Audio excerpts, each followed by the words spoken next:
Abro la puerta, pero le saco la pistola. A ver, y que no sé qué. Yo viví eso con gente que tenían guardadas. Sueñas con los gritos, güey. Lo primero que me robaba era un cuchillo grande acá.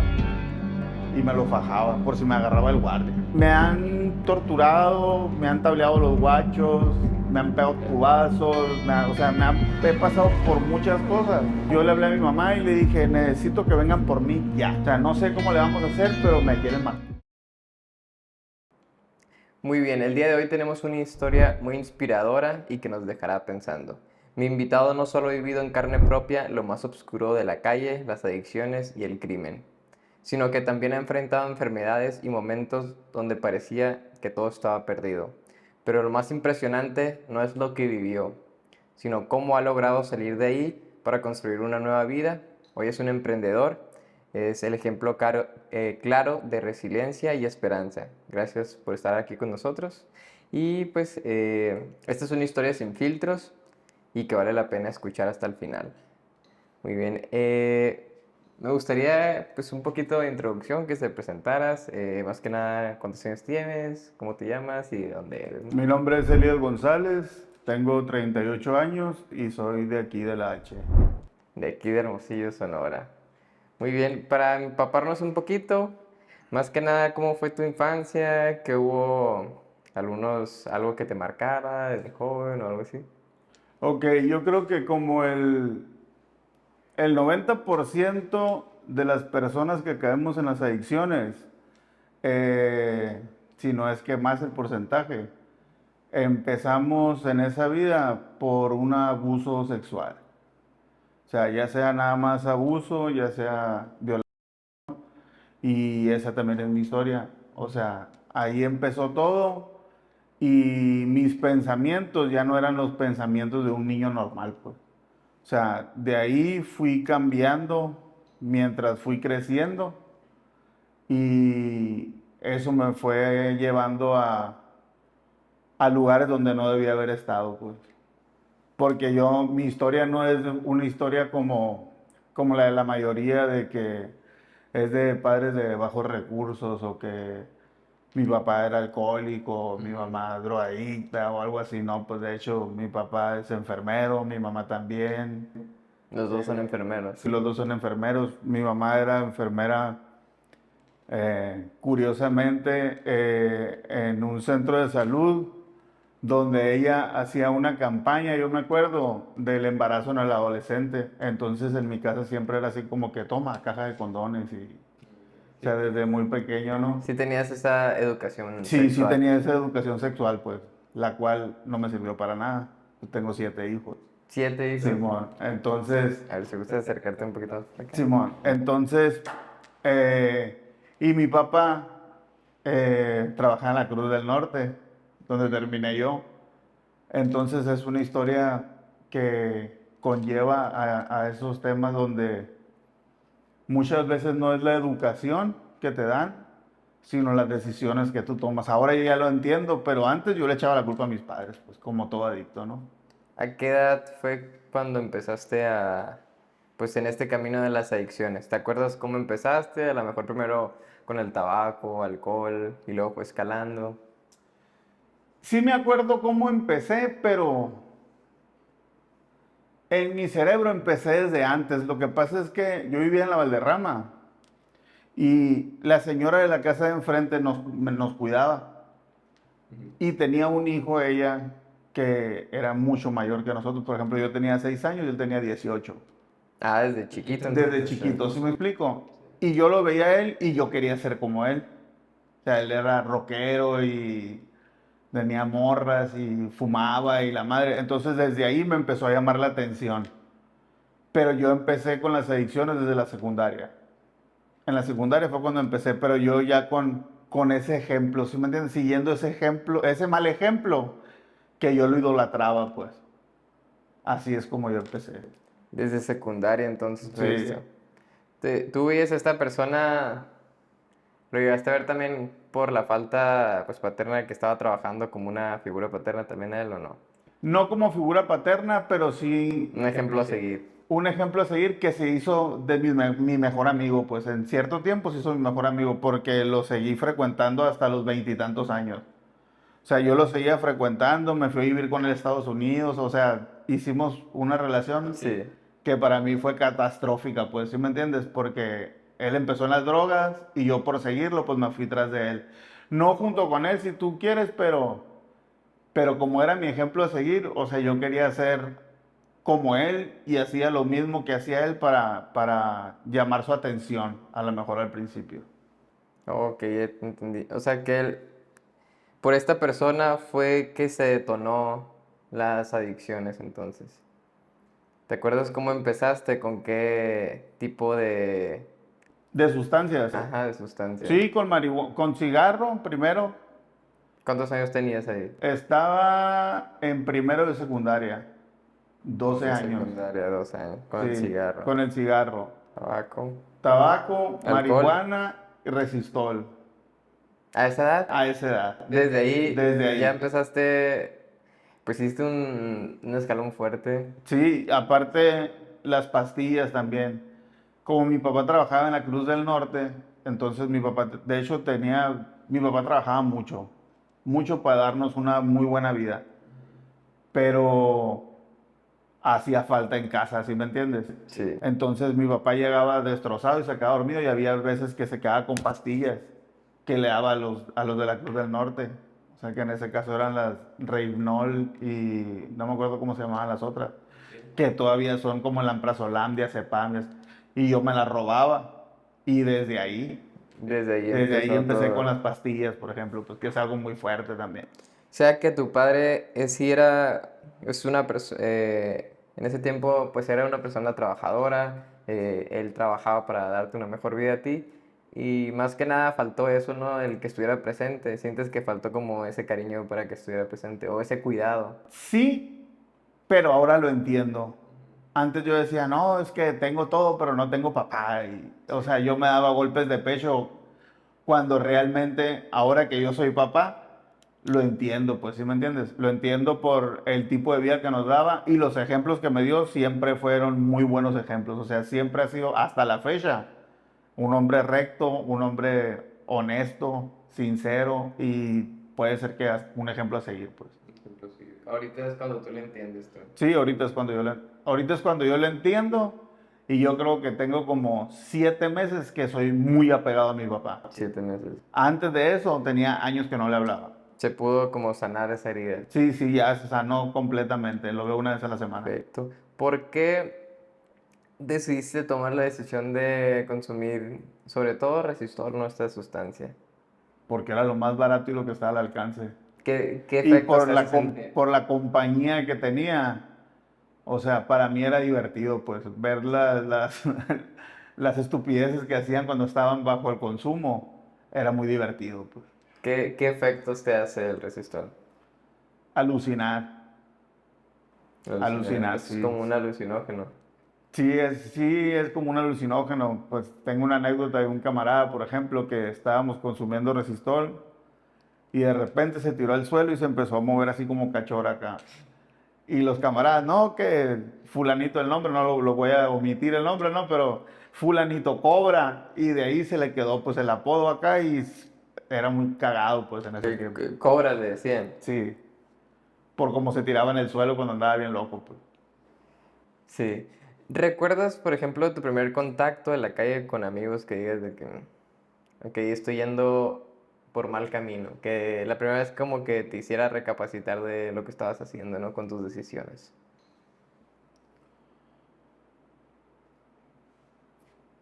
Sí, sí, sí recuerdo porque eso ya fue cuando estaba en la prepa. Cuando estaba en la prepa, yo tenía un camarada que en paz descanse, que, que llegó de Nogales, él llegó de otra parte, a donde vivíamos nosotros. Entonces, su consumo, o sea, sus acciones eran diferentes a las de nosotros, pues. O sea, ahí ya empezamos con armas y a pelearnos con otros barrios y cosas de barrio, pues, ¿sí me entiendes?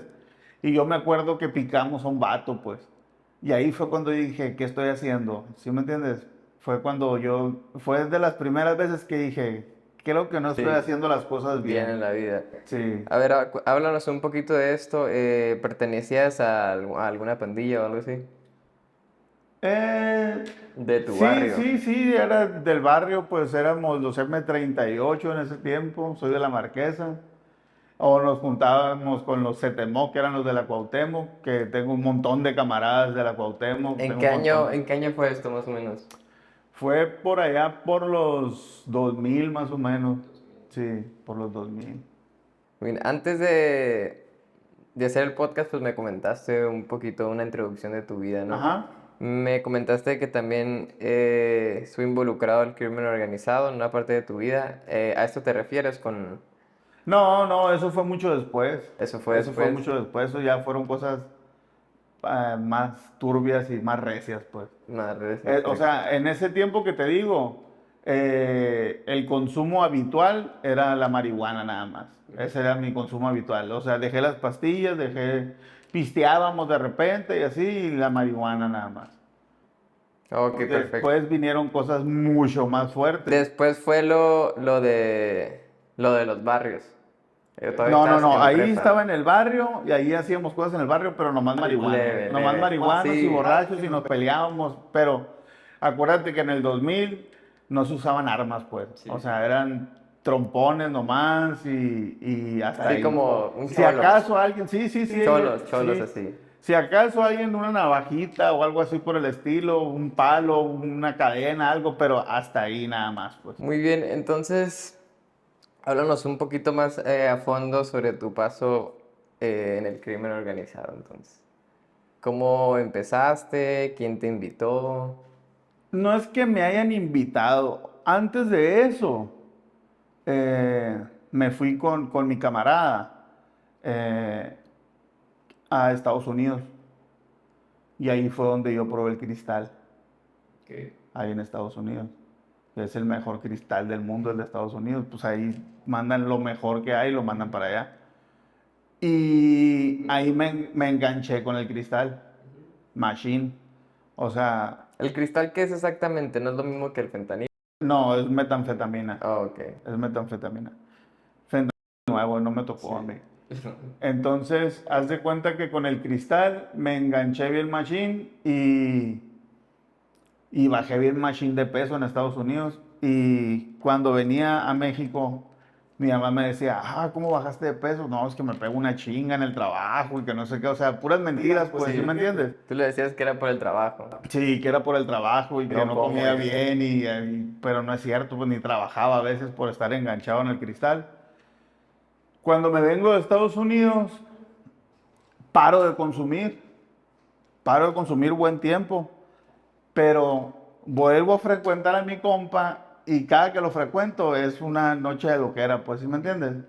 Hasta que después yo empecé a buscar a mi dealer yo solo y ya empecé a consumir más y empecé a consumir más. Exactamente, ¿Cuántos años tenías ahí más o menos? no me acuerdo de la edad, pero me acuerdo de las fechas. Ahí yo todavía era un adicto responsable dentro de lo que cabe y funcional, ¿no? O sea, yo era gerente de bares, ya como te lo comenté, era gerente de bares, restaurantes, o trabajé en uno, por ejemplo, empecé trabajando con el de las puertas que pide la credencial, luego subí a mesero, luego subí a la cocina, luego subí a la barra y luego subí a gerente. Y de ahí ya seguí en las gerencias porque era muy bueno en mi chamba, Sí. la neta. Eh, hasta que llego a Holiday Inn. En Holiday Inn, la Allá en neta. Estados Unidos. No, aquí, Aquí, aquí de en el aquí. del Boulevard Quino, Sí. que ya no se llama Holiday Inn. Ahí abrieron un lobby bar y me hicieron el encargado del lobby bar. Entonces yo era un morro que siempre andaba de corbatita, de traje, bien vestido y respetado, ¿no? Porque tenía empleados a mi cargo y todo. Entonces ahí empiezo a consumir porque unos camaradas de ahí de mantenimiento eran locos. Entonces ahí es donde yo empiezo a relacionarme con esa gente. Mando a hacer modificaciones al bar para poder fumar adentro del bar. Tú las mandas a hacer. Sí, haz de cuenta que el bar tenía la barra y luego tenía un cuartito que era donde cuando cerraba guardaba todas las botellas. Entonces a los morros esos les digo, ¿qué onda? Pónganme unos extractores de humo para que salga el humo y no se llene de humo aquí y me pongo a fumar ahí y empiezo mal, pues, ¿sí me entiendes? ¿Qué fumabas ahí? Cristal, ahí ya estaba bien, Cristal, ahí ya ya estaba. estaba bien recio con el cristal. Adentro del restaurante. Adentro del restaurante, pero todavía era funcional. Sí. Exactamente en el Se 2014. impregna mucho el aroma ese. No, porque no huele así como el cigarro o como la marihuana, huele como a medicamento. Entonces no se Pero no impregna huele tanto mal, ¿o y sí? no es humo, es vapor. Entonces no huele tanto, pues. Entonces con el extractor, Se iba todo. nadie se haga, o sea, un extractor y un Glade y vámonos recio, ya no pasa nada, pues, ¿sí me entiendes? Entonces, en ese tiempo, me empiezo, cambian la gerencia general de Holiday Inn y se dan cuenta que los jefes tienen un robadero. Entonces llega un gerente nuevo y nos corre a todos, compa. Ok, el gerente que estaba en turno de ese entonces es el que robaba. No, no. Haz de cuenta que el restaurante se divide en ciertas etapas, en ciertos fragmentos. O sea, está el bar, está el restaurante, están los cuartos, o sea, y luego está uno que es el encargado de los espacios así como este, donde hacen salas de juntas, eventos y cosas así. Entonces se dieron cuenta que muchos de los encargados estaban robando. Entonces cambian al gerente general a otra ciudad y llega un gerente general nuevo y le corta la cabeza a todos, incluyéndome a mí, Sí. que yo era el más nuevo de todos. Ahí me dan una feria, machín, me dan una feria, Tu liquidación. porque me liquidan, pues. Y cuando me liquidan, tomo una muy mala decisión. Me voy y me meto al barrio de los vatos esos que me quedan mis compas, que es en la San Luis. Y ahí fue el acabose. Ahí es cuando ya empiezo, como te digo, a vender, a... Dealer. Sí, a empezar a vender. Compraba y vendía y levanté un carro. Entonces ya era el único vago de todos que traía carro, entonces era más fácil para mí estar comprando y vendiendo. Exactamente en el 2014, los policías ya los traía hartos porque miraban mi carro por todas partes. Ya te y conocían. Ya me conocían. Y te irabas a una feria o algo así para... No, traía muy buen clavo en el carro y nunca lo hallaban. Oh, ok. Entonces, cada que me paraban era de que me desarmaban el carro, así literalmente así. Hubo un día que me pararon 4 veces en el día y en esas 4 veces me quitaron como 10 horas. Así. O sea, la primera vez como 2 horas y media. Y a los 20 minutos, pum, me volvieron a parar y otra vez como 2 horas, así. Me quitaron como 10 horas de mi tiempo. La última vez que me pararon afuera de mi casa y afuera de mi casa me desarmaron el carro. Y lo traes muy bien escondido dentro Sí, del carro. Dentro del carro, ajá. Entonces, ¿Se puede saber dónde lo traías? ¿O no? sí, donde estaban los cambios, Sí. tenía un seguro con unas grapas y lo levantabas esa madre y es para poder cambiar la palanca de los cambios del carro. Entonces, por abajo traía yo como una espuma y ahí lo traía metido y luego traía como fibrita del carro arriba y luego ya lo volví a ensamblar y no parecía, pues, Sí. parecía de agencia, pues, y como era carro nuevo, pues no se notaba. ¿Y por qué te paraban? O sea, los policías ya sabían que Ya andabas en sabían, algo sí, mal, ya sabían, solo ya no te sabían. encontraban que... Ajá, sabían que andaba en algo mal porque todo el mundo sabemos que los policías saben dónde están los tiraderos. Ujú. Y mi carro siempre estaba parado en todos los tiraderos. Ya. ¿Sí me entiendes? De ahí de la San Luis, ¿no? Sí. Porque ahí me la llevaban a San Luis. Luego se me descompone, cambio el carro ese porque ya tenía mucha placa y me compré una camioneta. Sí. Y ahí viene una de las cosas que nadie sabe. Y nos metemos a robar a grúas. Las grúas eran las que estaban con el gobierno en aquel tiempo. O sea, en los retenes, los de las grúas eran los que se van los carros. Arriba. Entonces nosotros nos metimos una vez me invitaron a mí a hacer un jale y nos metimos por la parte de atrás y nos metimos a robar. Y cuando pero haz de cuenta que ahí cada quien llevaba su herramienta y cada quien iba y robaba lo que quería. Pues, ¿sí me entiendes? El carro lo dejábamos bien lejos y teníamos que cargar las cosas caminando. Nos Robaban metíamos más por que nada como puro, o sea, desarmaban piezas las de cosas, carro, piezas de carro, pilas de carro, o sea, todo lo que te puedas imaginar de los carros. Computadoras, lo que sea, todo lo que valía, pues.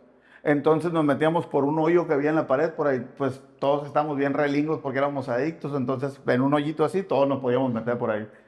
Entonces a mí me agarran y me quieren obligar a que ponga quien andaba conmigo. Yo no, yo ando solo y de ahí no me sacaron. Me empiezan a golpear los de ahí de las grúas, me empiezan a quemar con cigarros. Ah, muy bien. Los de las grúas te agarraron. Sí, porque traían un perro y haz de cuenta que como que oyeron ruido y salió un vato con un rifle y con un perro y dos guardias junto con él acá y el perro como que en mi casa teníamos una perra y yo creo que yo traía el aroma de la perra y el perro fue y dio conmigo, pues. Que ya. Entonces me encañonan y me empiezan a golpear, me sacan y con quién vienes, yo sé que son más y que no sé qué y pues yo nunca dije nada y nunca voy a decir nada. Yo andaba solo. Entonces ahí me empiezan a golpear, me queman con cigarros y llega la policía. Y se ponen a platicar como que el de las grúas y los de la policía eran camaradas, ¿no? Y no, pichi morro, no quiere soltar la sopa, que no sé qué, y lo bueno que no trae balas de rifle, si no, lo hubiera matado y pura de esas, ¿no? Y yo estaba bien encabronado, porque me habían quemado, pero estos putos me quemaron y que no sé qué, Con y a las poco, bachas del cigarro te quemaron. sí, Ok. y luego, ¿cómo lloras, morro? Me dijo uno de los policías, ¿no? ¿Cómo lloras, morro? Me dijo. Y luego, es más, síganle dando, voy a hacer como que no veo, dijo el vato, y se volteó. Entonces los vatos me agarran a patadas, machín, me pegan una friega. Y luego, nomás porque estoy amarrado, grité. Y luego dijo el policía, ¿a poco te quieres pegar el tiro con uno de ellos? Fierro, le dije yo. ¿Con quién? Con el que me pongas. Y uno de los morros, yo me pego el tiro. Neta, dijo, le voy a quitar las esposas, Quítaselas, le dijo el morro. Entonces me quitan las esposas. Y cuando me quitan las esposas, yo volteo y al policía le pego, güey. Pero le pego un fregazo y el vato cae, ¡pah! Así como costal de papa. Ok. Y en eso, ¡pum! Veo así la luz blanca, así, ¡pum! Y ya. Eso fue un viernes. Me encierran, me tienen esposado en una celda con las manos arriba y cada policía que pasa me pega una chinga hasta que me desmayo. Me reportaron que me habían agarrado el domingo en la noche. O sea, me tuvieron todo el viernes y todo el sábado y todo el domingo en el día, ahí a chingazos y así. Me reportan hasta el domingo, salgo en el periódico, salgo que me quería robar 20 pilas de tráiler. Es imposible que alguien cargue 20 pilas de tráiler. Y una madre que va arriba de las camionetas, que es como un maletero, pero no lo podían entre 4 policías y ellos dicen que yo traía 20 pilas de tráiler y el maletero yo solo. Me acusan, tengo antecedentes de eso y de ahí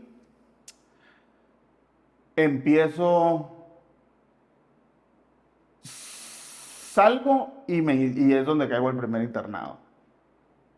Hasta ahí caigo en el primer anexo. ¿Cuánto duraste en la cárcel, perdón? En la cárcel no duré casi nada porque pagamos la fianza, le pagué al de las grúas para que me diera el perdón y de todos modos se supone que si te dan el perdón quedas absuelto de los cargos y de todos modos me pusieron cargos y me dieron 3 años de firmas. Cumplo, así lo vamos a dejar, cumplo y luego saliendo de ahí me internan, mi familia me interna. ¿Fuiste a dónde caíste? ¿Cuál fue el primer internado en que caíste? ¿El nombre? El primer internado fue Aquí en Hermosillo. aquí en Hermosillo. CPA se llama, está en el ranchito. Es el primer internado en el que... Bueno, el primer anexo, porque ese es anexo, no es internado. Y una vez que te internan en contra de tu voluntad o tú fuiste En voluntaria. contra de mi voluntad. Te levantaron. No, no, haz de cuenta que de... La neta no recuerdo bien, pero según yo, casi de la cárcel al internado, pues así, o sea, fue casi inmediato, pues. Sí. En el internado, ¿cómo te fue? ¿Qué fue lo que viviste en ese proceso?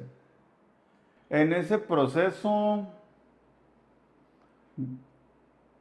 es más, no es cierto. Sí estuve un tiempo en la casa y luego me pinguearon porque andaba recio, seguía recio con las drogas. Sí, me pinguearon y me llevaron en el aire. Sí, cierto, me llevaron en el aire. Sí. Y yo iba asustado porque no sabía si me había levantado la maña o me había levantado quién, porque era mi primer internado, no sabía. Sí. Es más, en ese tiempo yo no sabía de los internados, no sabía que existían esas madres, pues.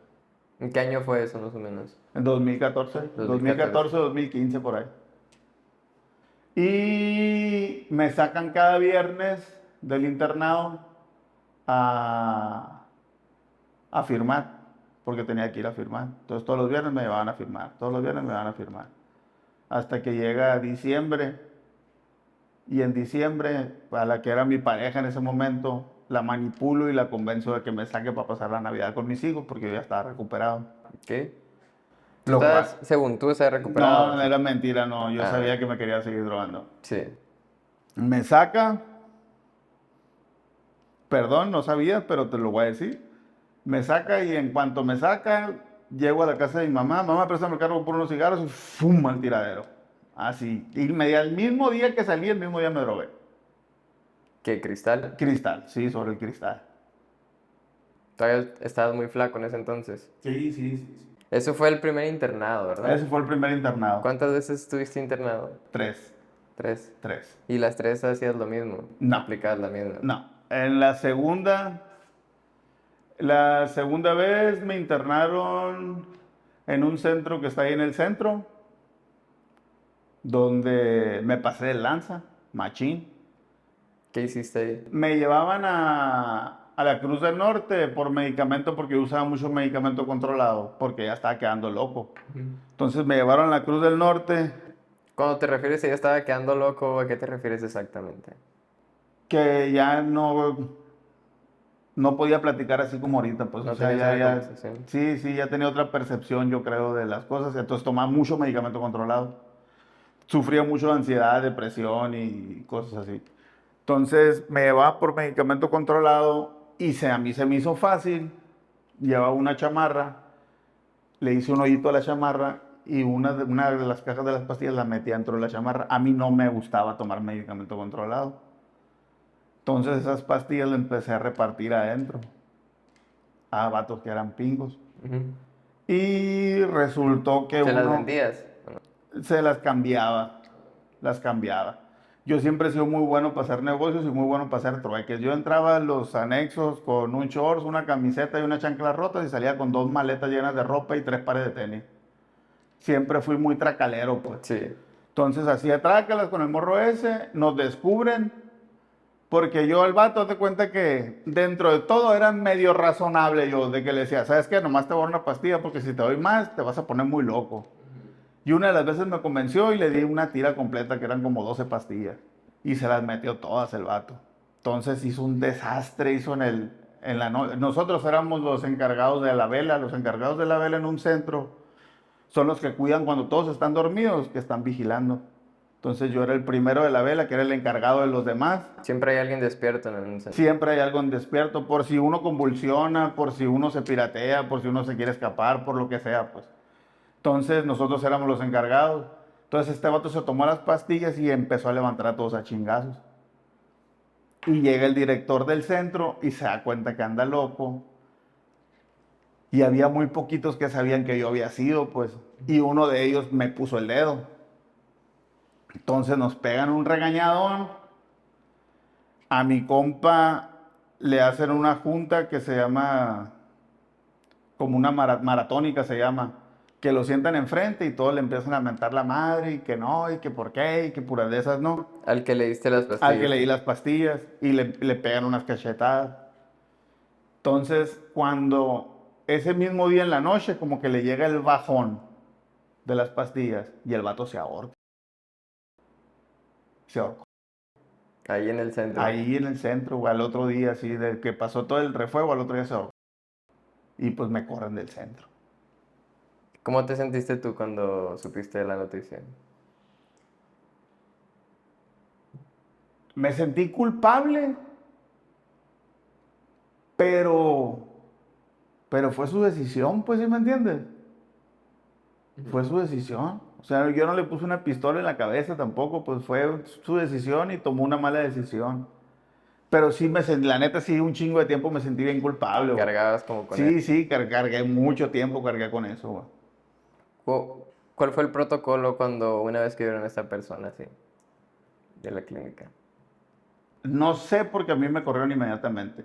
Lo que pasa es que como mis papás son enfermeros, aparte mi hermana trabaja en salud mental, entonces mi hermana sabe de las becas de los centros. Yo era becado en el centro ese. O sea, ni siquiera había pagado por estar ahí y hice un desastre, Desmadre. pues hice un desastre. Casi lo cierran el centro por mi culpa y así.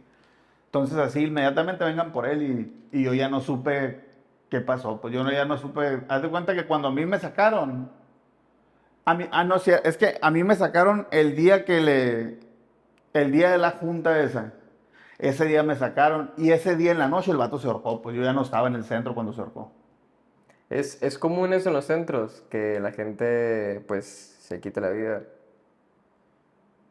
Es más común que quieran manipular a la familia o al centro y que hagan como que se la van a quitar. Ya. Pero así como Amenazas. él no amenazó, pues.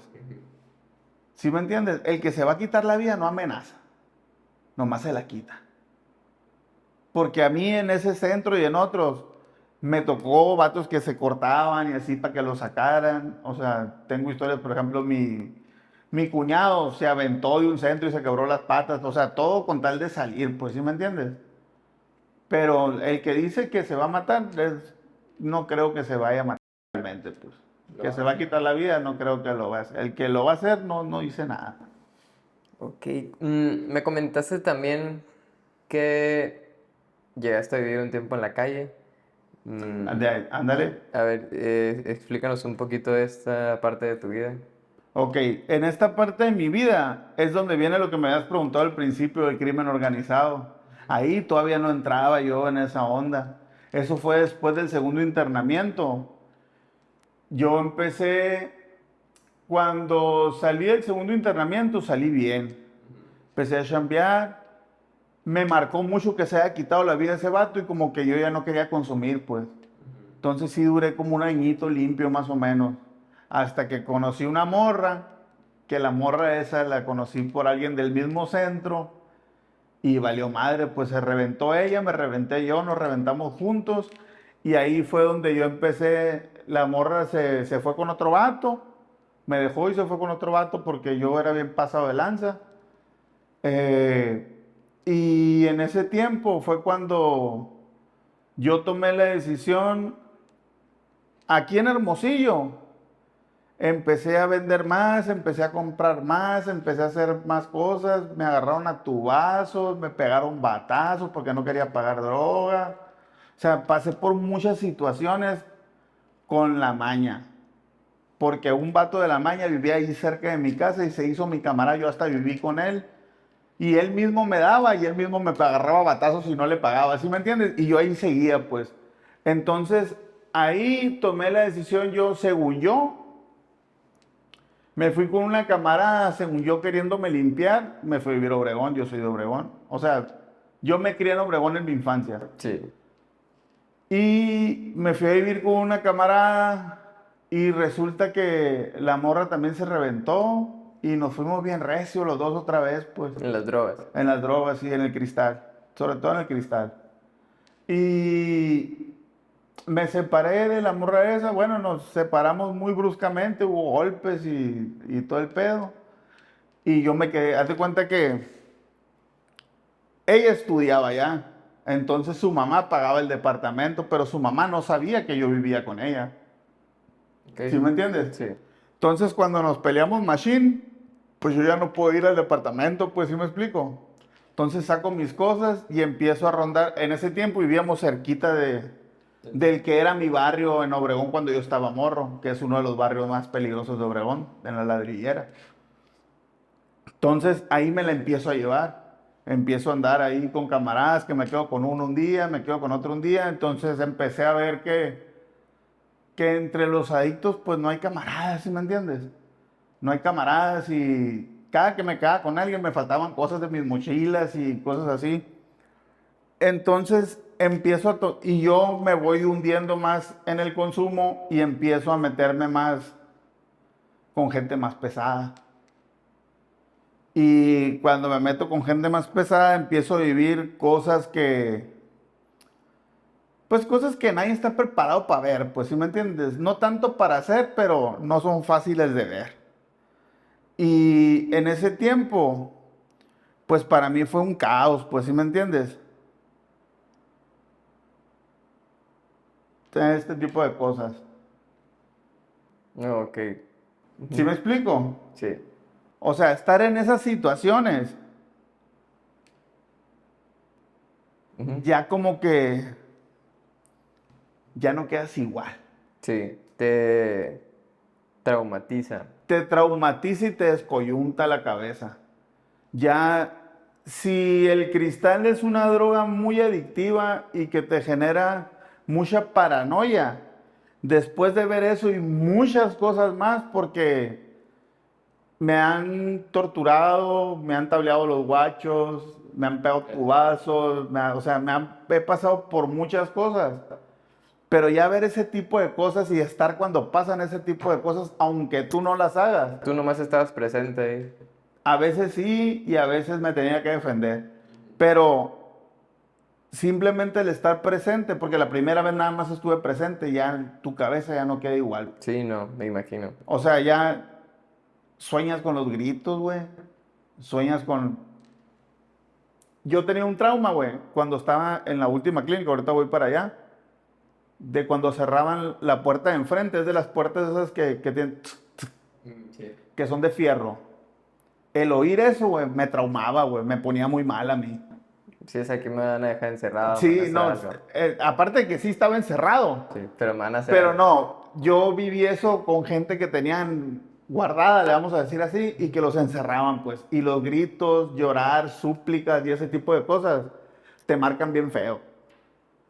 Ahí yo empiezo a vivir en los parques, güey. Porque para mí era más seguro dejar mis cosas en Una en una banca. zanja, güey. Porque había una zanja. En Obregón, donde está la Laguna del Nainari, está un deportivo gigante, güey. Que ahí es donde viví los mejores tiempos de mi vida en mi infancia. Y los peores en mi adultez. Y el guardar las cosas ahí y llegar y que nadie se había robado nada, güey. Decía, ¿qué pedo? Pues, ¿cómo puede ser mejor dejar las cosas aquí que dejarlas en la casa de alguien? Pues, ¿sí me entiendes? Y ahí fue donde yo me empecé a dar cuenta que yo ya no había quedado bien de la cabeza después de todo lo que había visto. Sí. Pasaban los carros. Es algo muy, muy extraño, güey. Pero cuando pasan los carros en el deportivo, hay... El cerco es de... Bueno, no es cerco, es una pared, pero con partes de metal. Entonces, cuando pasa un carro que la luz pega en los metales, se ven como muchas rayitas así. Y parece que se van moviendo. Entonces, yo cuando andaba bien loco, yo pensé que era mucha gente que iba corriendo hacia mí, güey. ¿Qué iba a ser? Entonces, yo solo, güey, me tiraba al suelo, güey, daba vueltas, me aventaba clavados en las zanjas. Me quedaba escondido de nadie. Ahí en la Horas, zanca. horas. Hasta que terminé viviendo en el parque. Y para alimentarte, ¿cómo comías en ese entonces? Ahí. ¿O dónde Cuando, sacabas dinero cuando estabas en la calle? cuando estaba en la calle, robaba.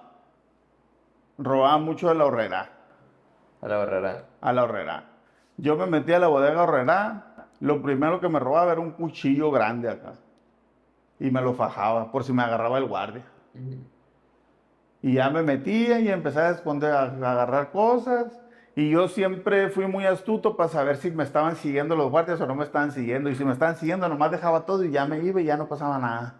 Porque no te pueden detener aunque te escondas cosas. Mientras no salgas con ellas, no hay pedo, pues.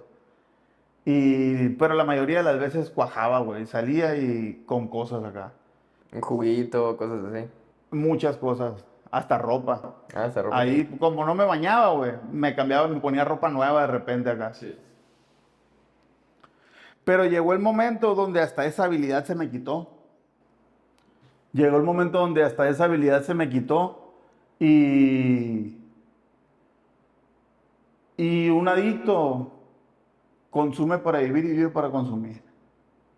Entonces, para mí lo más importante era la droga más que cualquier otra cosa, güey. Más que comer, más que comer.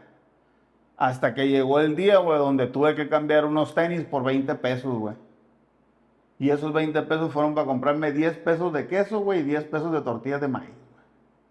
Porque me iba a morir de hambre, güey. Yo sentía que me iba a morir de hambre. Ya tenías varios días sin comer. Ya tenía muchos días, o sea, muchos días, 10 días sin comer. ¿Y qué sentiste cuando volviste a probar comida después de tantos días? Me había pasado en Estados Unidos, porque en Estados Unidos también duraba mucho tiempo sin comer, y pasa algo bien extraño, te da alergia a la comida. Como alergia. Tienes tantos químicos en tu boca, de tanto que consumes, que cuando pruebas algo de comida, toda la boca por adentro se te ampolla. Y es casi imposible comer. Tienes que comer bien poquito, güey. Y se te ampolla la boca y te da rasquera y te empiezas a rascar con la lengua y se siente horrible, güey. Hasta con el agua, tomas agua y se te ampolla más acá bien zarra. Pero yo me imagino que es de tanto químico que trae tu cuerpo, como que rechaza, güey. Es común eso, ya habías escuchado a alguien que se empollara por lo mismo. No, pero tampoco he conocido gente que haya consumido tanto, porque consumía demasiado. Sí. Eso me lleva a mi otra pregunta. O sea, ahorita te veo más joven de lo que realmente tienes. Te veo, pues, cuerdo. Sí, sí. Entonces, ¿cuál han sido los efectos que has tenido a partir de esa vida? ¿Cuánto tiempo llevas limpio? 6 años, 2 meses. 6 años, 2 meses. Simón, 6 años, 2 meses. Fíjate que la otra vez estaba viendo un podcast de un vato, güey. El Volado. No sé si lo hayas visto. Es un vato que tiene toda la cara tatuada acá. Y salió de invitado en un podcast y el vato dijo algo que tiene mucho sentido, güey. Nosotros tenemos tanta porquería dentro, güey. O sea, nuestro cuerpo se acostumbró a tanto cochinero, güey, que somos inmunes a un chingo de cosas, güey. O sea, es muy raro que nos enfermemos, por ejemplo, ¿sí me entiendes? Sí. O sea, cuando estás en la adicción, ¿no? Cuando estás consumiendo, güey, no te enfermas, güey. A mí cuando pasó, por ejemplo, lo del COVID, que ahorita después llegamos a ese tema, cuando me pasó el COVID, yo creo que me pasó así como me pasó porque ya no consumía. Si hubiera estado consumiendo, no me pasa nada, güey. Yo te digo porque en mi barrio, güey, todos los que consumían, no les pasó nada. Ahí sigue. Nada, y nunca, o sea, no creas que tenían dinero para comprar cubrebocas, pues. Y otra cosa, güey, que está mal, pero realmente así es, cuando tú consumes tanto y por tanto tiempo, no te importa nada. Y como no te importa nada, por eso a lo mejor me veo más joven, güey, porque yo no tenía estrés, Ya. no trabajaba, o sea, no hacía nada, pues. O sea, yo hasta hace 5 años sé lo que es ser una persona responsable dentro de lo que cabe, güey. Funcionar en la sociedad. Funcional y responsable dentro de lo que cabe, porque al principio me costaba mucho trabajo soltar cosas, güey. O sea, gané 2,000 bolas. ¿Cómo voy a pagar la luz, pues? Si son míos, pues, o sea, siempre siendo egoísta y como yo estaba acostumbrado a que todo era para mí solo, entonces batallé mucho en ese trayecto de la vida. Pero ya no lo usabas para consumir. No, ya no. Lo usaba para comprarme tenis. Yo creo que siempre pasan cosas de que, como anduve descalzo, Sí. se me creó un trauma. Y ya no quieres. Sí, sí, sí. Y llegué a tener 30 pares de tenis. Queriendo tapar ese hueco, Sí. o sea, empiezas a comprarte cosas que te hacían falta, pues. O por ejemplo, ahorita mi mamá, un saludo para mi mamá me regaña todavía porque me dice, oye, no tienes dinero, pero sigues comiendo como rico, pues. Sí. Pero yo, mi forma de pensar es que tú nunca sabes lo que es tener hambre, pues. ¿Sí me entiendes? Si yo chambeo porque la neta me gusta comer muy bien, no me gusta el calor, como te diste cuenta. Y ya no quiero, ya no paso por situaciones por las que ya no tengo que pasar, pues. Sí, claro, sí me imagino. Sobre todo eso, ese trauma que se te genera, Sí, sí, ya sí. no quiero volver a esta situación, por así decirlo. Muy bien, a ver, cuéntanos de esa etapa del COVID. ¿Qué pasó? Bueno, antes del COVID, pero voy para ese lado, llego a la clínica que me salvó la vida. Ok, fue la última Fue la clínica. última, esa ya fue una clínica, no fue un anexo, que para mí es una diferencia abismal, aunque me hayan llevado en el aire igual. ¿Cuál es la diferencia entre una clínica y un anexo?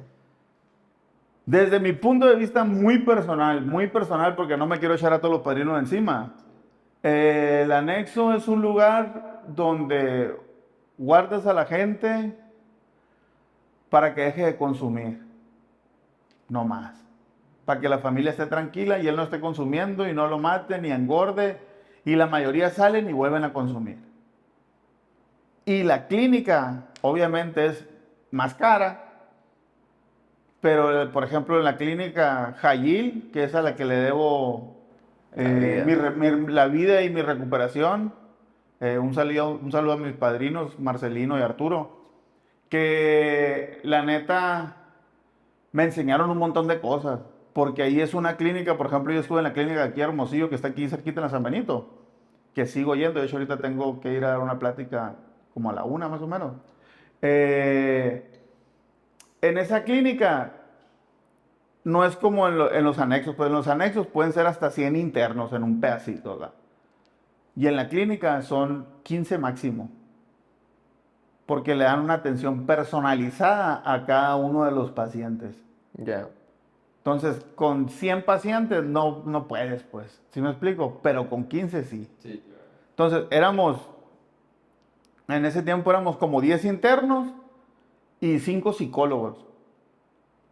Entonces se daban tu tiempo acá de como enseñarte, que yo al principio la neta no quería, ¿no? A mí me llevaron a la fuerza también. O sea, me llevaron a la fuerza, todavía me hacen carrilla porque le saqué una pistola de mentiras. Cuando me llevaron a la clínica, mi mamá me supo dar por el lado. Yo andaba bien mal, andaba en la calle. Y me dijo, voy por ti para comprarte unos tenis. Entonces, de ahí viene el trauma con los tenis, ¿sí me entiendes? ¿Tú andabas en la calle, me Andaba en dices? la calle, sí, andaba con unos... Mira, cuando llegué a la clínica, ese día, te voy a decir que traía puesto un shorts, amarrado con un alambre, en vez de cinto, unos crocs que tenían un hoyo de este tamaño, y tenían un cartón para que no me quemara el pie. O sea, cuando te refieres tú andabas en la calle, tú andabas como indigente en la No, calle. ya Ah, estaba ok. aquí en Hermosillo, ahí ya no andaba de indigente, pero andaba de lo peor. Sí. Ahorita voy a un punto importante. Traía el crocs con un parche que era un pedazo de cartón nomás para que no me quemara. Un reloj sin manecillas y sin vidrio. Y traía una mariconera donde traía unas esposas, una pistola de mentiras y puro encendedores y puro guerrero, ¿no? Entonces mi mamá me sube al carro. ¿Es verdad esto que cuando los drogadictos así como que tienden a desarmar cosas o sí, pues a desarmar cosas? Todos nos dedicamos a la informática y a arreglar celulares. Eso es 100% real. Todos. Todos tienen Esa manía. esa manía de desarmar todo y ya no poderlo armar. Y ahí en el barrio hay un vato, por ejemplo, que yo, ahorita que ya que lo estudio, ya que tengo la capacidad de ver las cosas, A ver si quieres estar un poquito más fuerte. Simón, yo me daba cuenta que mi compa le llegabas con un teléfono, lo agarraba y lo desarmaba todo, ¿no? Y luego le llegaba alguien después con otro teléfono y hacía esto. Y se ponía a arreglar el otro. Y luego le llegabas con una computadora y hacía los dos para allá y seguía con la... Entonces, Y no armaba al nada. rato, el vato ese tenía un cuarto que en todas partes tenía piezas de lo que tú quisieras. Eso sí es verdad. Sí. Entonces, cuando llega mi mamá por mí, me dice, oye, vamos a ir por los tenis, pero... Y todavía me la debes, mamá, ¿eh? Vamos a llegar por unas... A mí me gusta mucho la cebada, güey. Y me dice mi jefa, vamos a llegar a Michoacán por una cebada. Ah, fierro, le dije. no te bajes aquí, espérame. Y ahí como que se me hizo medio raro. Y cierra la puerta y del carro de atrás se bajan unos vatos, güey. Y uno de los vatos está todo tatuado acá, güey. Saludos a mi padrino Arturo. Está todo tatuado, güey. Y pum, le pongo los seguros de volar a los carros yo. Y me empiezo a sacar de onda acá. Y iba con otros dos morros. Iban ellos 3 por mí. Y en eso me acuerdo que traigo la pistola. Entonces abro la puerta, pero le saco la pistola. A ver, y que no sé qué. Y los 2 morros que iban con él salen corriendo, güey. Y mi padrino la supo hacer, güey, porque me agarra, güey, me dice, cálmate, me dice. Vas por un mes nomás. Regálale ese mes a tu jefa. Mira cómo la tienes. Y volteo acá y está mi mamá llorando, güey. Y luego, vas a una clínica, no vas a un anexo, me dice, aire acondicionado y hay Netflix, me dice. O sea, no te preocupes, me dice. Déjala un mes, déjala descansar nomás. Sobre, pues le dije, dejé todo y me subí al carro con él. Entonces, Ya no pusiste resistencia. no puse resistencia, no puse resistencia. De hecho, no me llevaron esposado, güey, no me esposaron. Si hubieran querido Los esposan. Sí, cuando los recogemos los esposamos. Entonces, los esposamos por seguridad de ellos y seguridad de nosotros. Sí, claro. Por su seguridad, porque como vas manejando, en un arranque, imagínate que te ahorque, güey, tú en el volante, o sea, es por seguridad, pero a mí no me... O que no se me- queda tirado también. Ajá, no me esposaron. De hecho, ya tengo muchísimos rescates, he hecho muchos rescates. Entonces llego a la clínica y la neta no quería, güey, no quería. Porque yo en los anexos aprendí una cosa o vi una cosa que no me gustaba, güey, que era el que oía los morros que se subían a la tribuna. La tribuna es donde te subes a expresarte ante los demás y se supone que es donde liberas lo que traes. Entonces se subían y luego decían los morros, siempre no se me va a olvidar, este es mi anexo número 15, pero este es el bueno. Ahora sí me voy a alivianar. Se bajaba ese y se subía otro. Este es mi anexo número 23, pero este es el bueno. Y yo decía, a ver, o sea, Sí. no hay solución, pues, ¿sí me entiendes? Es un ciclo. Es un ciclo, sí. Y en uno de los anexos yo me acuerdo, güey, que hicieron como una reunión donde muchos cumplían años limpios. Y yo vi un vato, güey, y dije, a ver, yo quiero ser... Ese vato tenía 5 años limpios, güey, no se me olvidó. Yo decía, si ese vato puede, ¿por qué yo no? Y me quedé como con esa ondita, güey. Cuando entré a la clínica, empecé a escuchar y luego que los psicólogos. Y me dejé llevar. Dije, bueno, pues, si me van a ayudar, pues no pierdo nada, ya estoy aquí. Y gracias a Dios, cuando cumplí el mes, me acerqué a Arturo y le dije, ¿qué onda, padrino? Deme chance de quedarme otro mes. Tú le dijiste. Yo le dije a él. Y ya, Simón, me dijo, déjame hablar con tu mamá. Y pasaron los 2 meses y ¿qué onda? Deme chance de quedarme otro mes. La primera vez que se lo dije, realmente cuando yo tenía la fecha, pues yo decía, ya me toca irme. Y vi que ese día no tocaba que hubiera junta, ni que fueran familiares, ni nada. Y vi el carro de mi mamá afuera. Y ahí vienen por mí. Y como que me emocioné, acá ya voy a salir. Ya hasta se me había olvidado que le había dicho que quería quedarme otro mes, pues. Sí. Y sí, cuando se fue mi jefa, güey, como que me medio agüité acá, pero dije, fierro, todo bien. Y después pedí otro mes y luego me mandaron para Nogales, porque hay una clínica también en Nogales, que la de Nogales es de hombres y mujeres. Entonces fui a apoyo en Nogales y me seguí quedando y me seguí quedando. Luego me ofrecieron chamba. Cuando estaba en Nogales, uno de los padrinos, ¿qué onda? Me dijo, si te vas a seguir quedando, te vamos a dar una séptima. Una séptima es una feriecita nomás para que no andes pidiendo, pues. O sea, para que tú te compres tus cigarros, tus Monster, lo que tú quieras. En ese tiempo creo que eran como 500 bolas a la semana. Pero si te pones a pensar, o sea, son 500 más la luz, el agua, la comida, departamento, todo tenía, pues, o sea, no ocupaba nada. Y lo que quería era alivianarme, entonces lo 500 acepté. libres prácticamente. Lo acepté.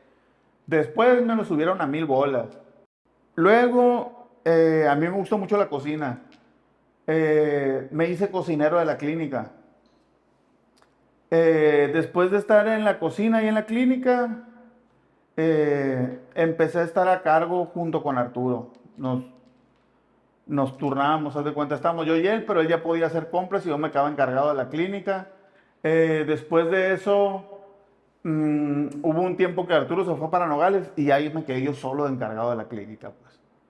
Entonces, ahí fue donde yo dije, a ver, ya voy a cumplir un año, ya topé, o sea, ya no puedo ser más de lo que ya soy.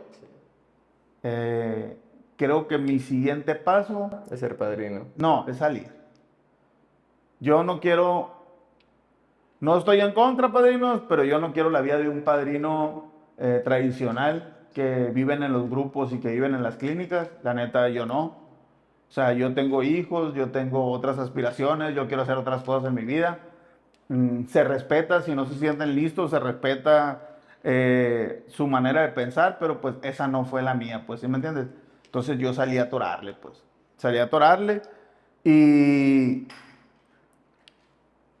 me dijo mi padrino Marcelino, está bien, me dijo, si te vas a ir, está bien, vete a tu casa, pero vienes y trabajas y luego te vas. O sea, trabaja aquí en la clínica conmigo. Y así estuve, tras, hasta que ya no o sea, ya me junté con mi morra. Fue algo muy rápido, a mi morra a los 15 días la embaracé, compa. De juntarte. Sí, o sea, éramos, O de no, de ser conocerla. novios, de ser novios. O sea, fuimos novios a los 15 días, salió panzona. Así de volada.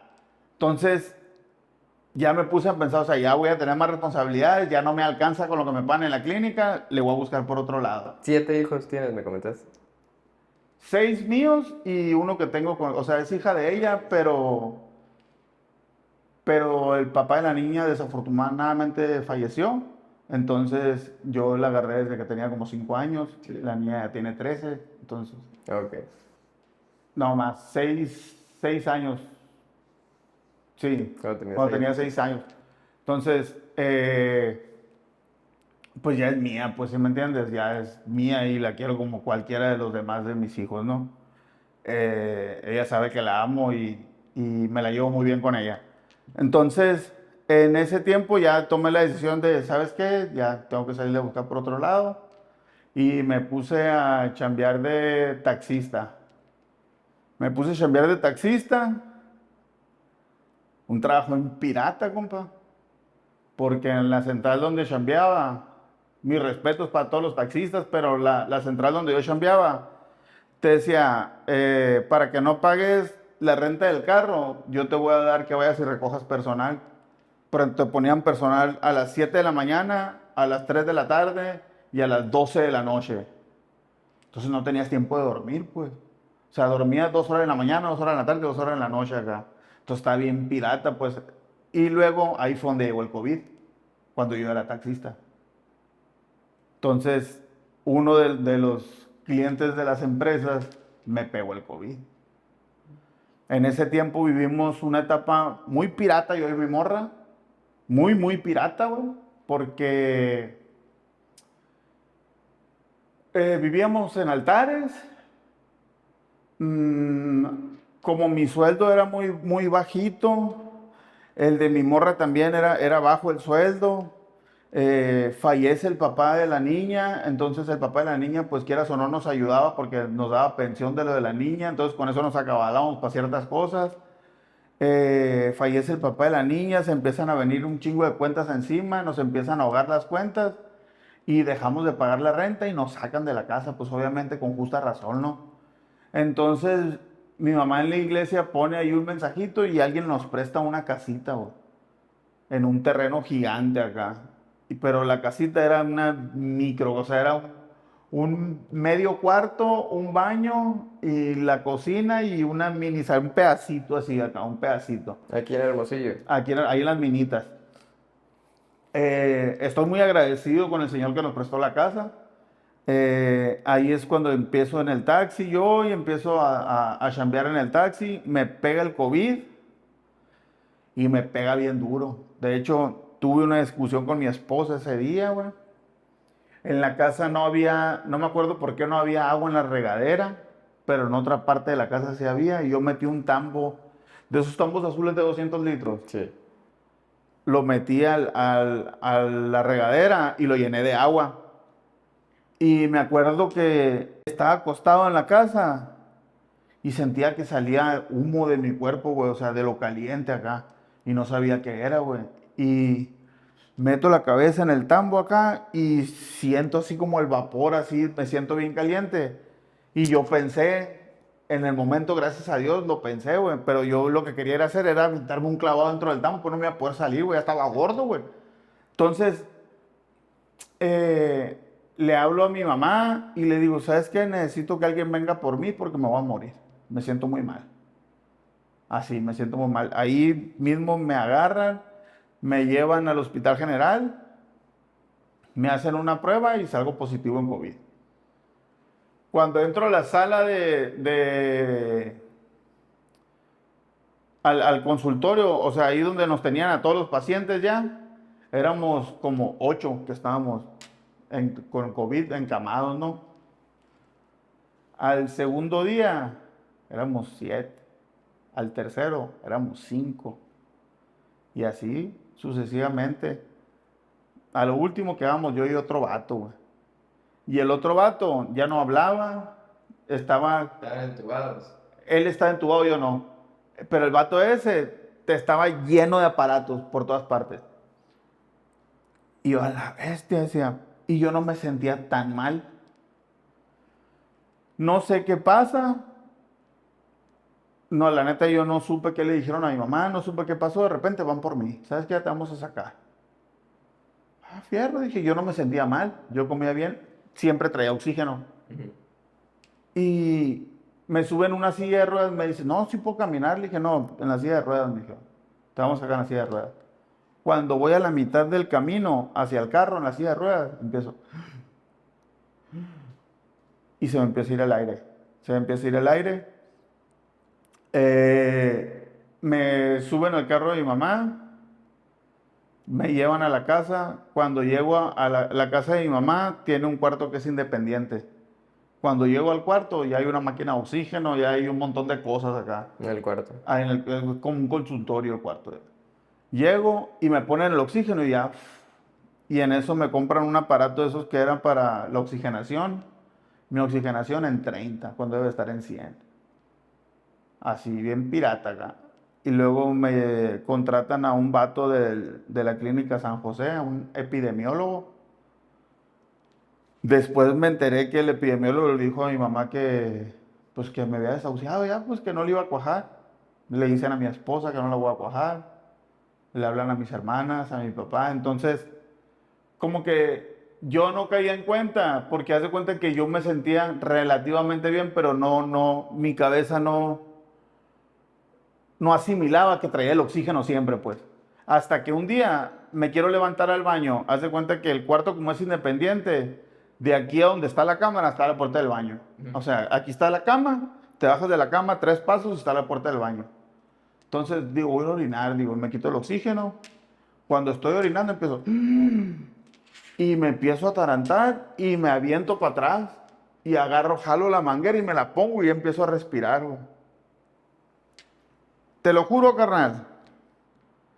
Como te dije ahorita, he pasado por un montón de cosas, güey.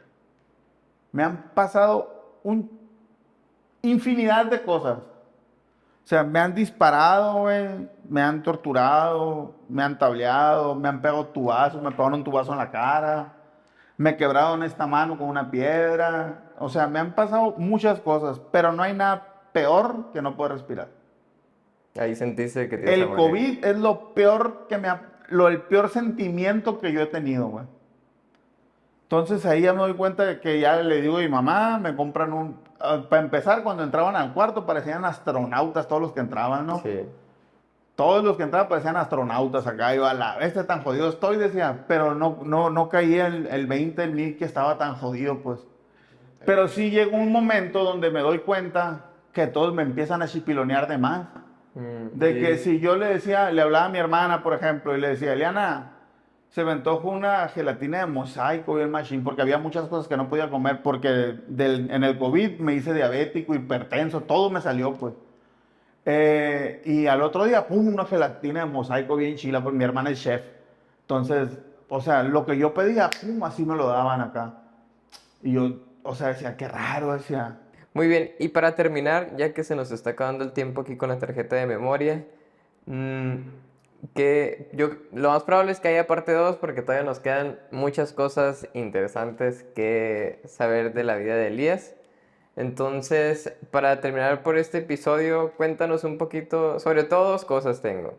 La primera es cómo vivió tu familia, tus papás, tu mamá, el proceso de cuando estabas pues en la calle, adicciones, cómo lo vivieron ellas. Y la segunda es algo, pues un consejo que le recomiendas a la gente, sobre todo que está en adicciones, ¿no? Sí, ma. Número uno, la primera pregunta que me hiciste de mis papás. Mis papás están divorciados. Entonces, como les dije yo de muchas cosas que yo pasaba, yo culpaba a mis papás. Entonces, yo con mi papá tenía cero comunicación. O sea, cero comunicación. En mi cumpleaños un mensaje, en su cumpleaños un mensaje, y era un mensaje de felicidades, que la pases muy bien.